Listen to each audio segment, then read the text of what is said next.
wabarakatuh. Bertemu lagi dengan channel Rube Ruang Belajar bersama Bapak Gana Awaludin dari SMP Negeri 1 Bongas. Pada pertemuan kali ini, Bapak akan menjelaskan tentang materi kelas 8, yaitu tentang sistem pencernaan. Sebelum kita masuk ke dalam sistem pencernaan, mari kita berdoa dulu. Berdoa mulai. Selesai. Mudah-mudahan dengan berdoa kita masih dalam keadaan sehat dan dilindungi oleh Allah Subhanahu wa Ta'ala. Dan jangan lupa kita selalu melaksanakan protokol kesehatan, memakai masker, mencuci tangan, dan menjaga jarak. Jangan berkerumun karena kita dalam kondisi pandemi. Materi sebelumnya Bapak sudah menjelaskan tentang nutrisi yang dibutuhkan oleh tubuh kita. Di antaranya ada lemak, protein, karbohidrat, vitamin, mineral. Itu sudah dibahas sebelumnya. Dan kali ini Bapak akan menjelaskan tentang organ-organ utama pencernaan. Dalam pembelajaran kali ini, untuk penilaian yang dinilai diantaranya adalah sikap, pengetahuan, dan keterampilan.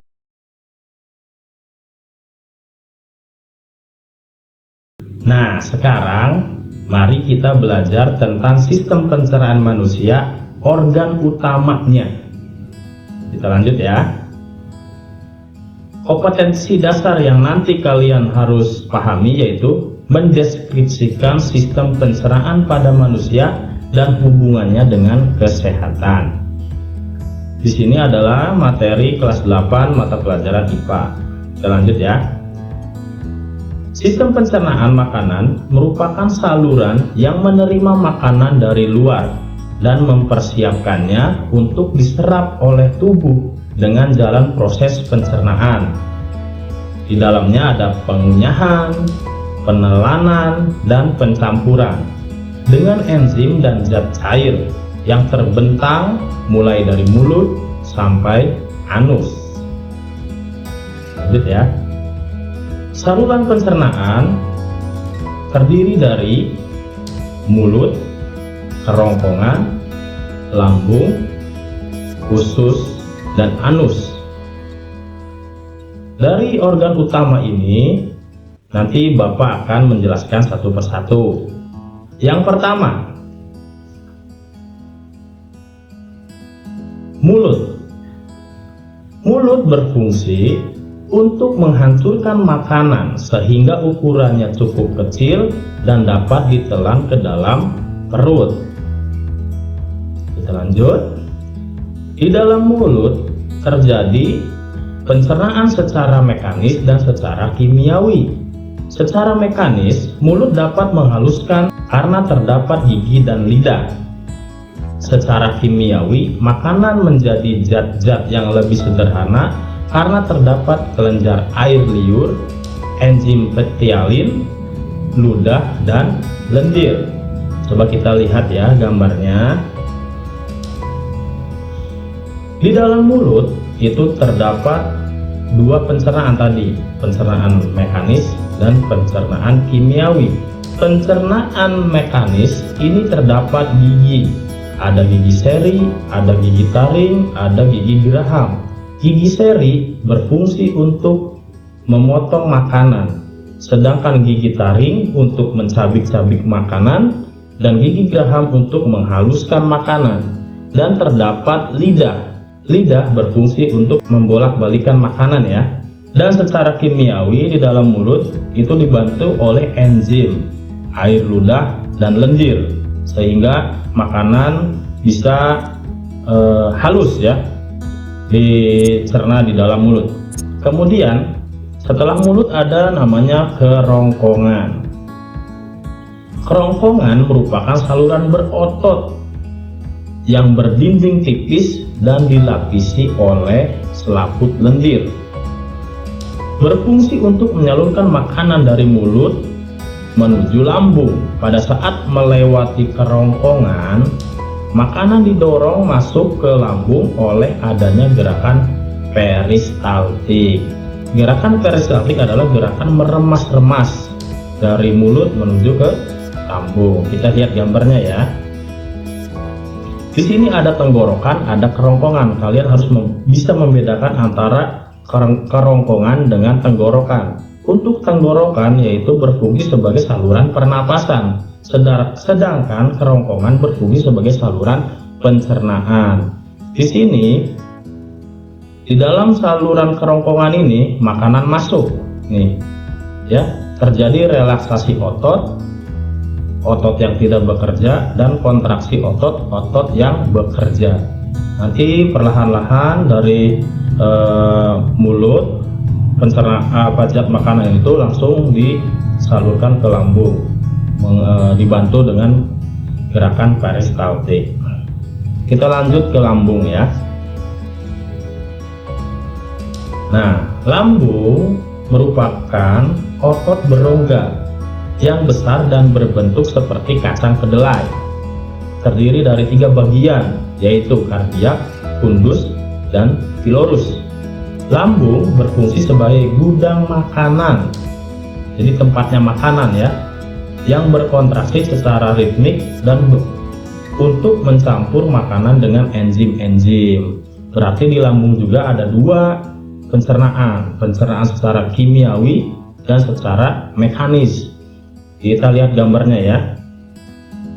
Nah, di sini terjadi pencernaan atau gudangnya makanan. Secara mekanis di sini sama. Di lambung itu terdapat ada gerakan untuk menghaluskan makanan. Tadi yang sudah halus dari mulut dihaluskan kembali untuk bisa diserap ya.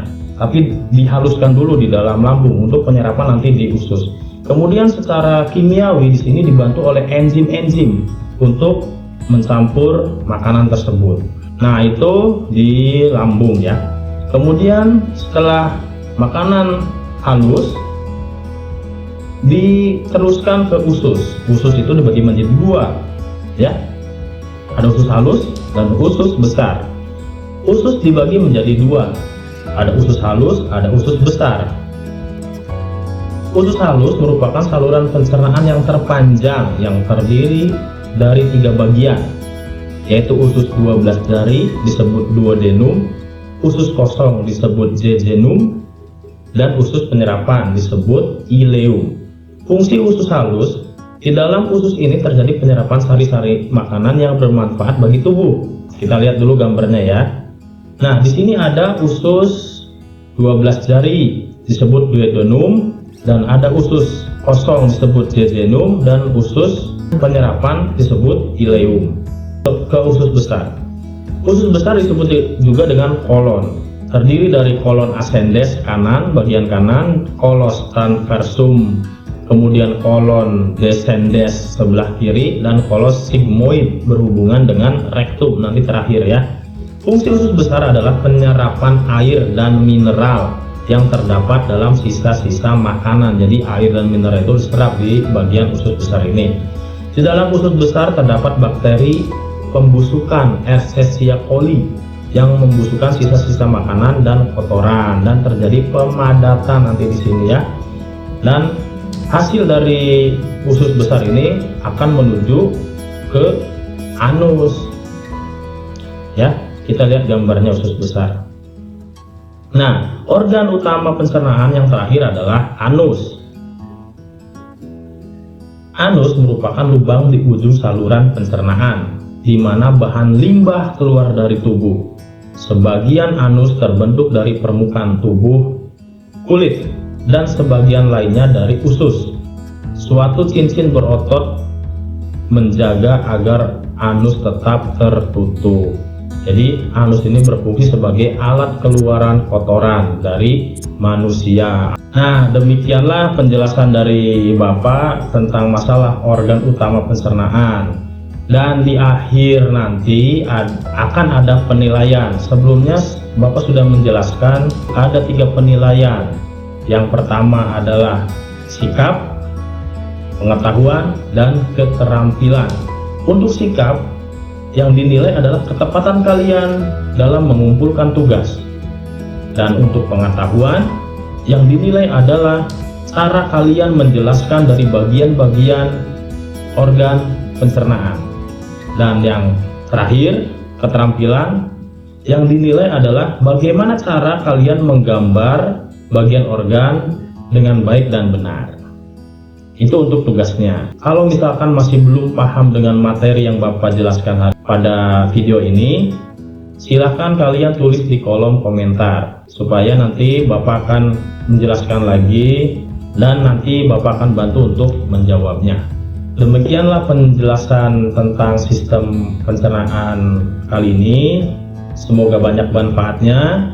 Bapak akhiri, wassalamualaikum warahmatullahi wabarakatuh.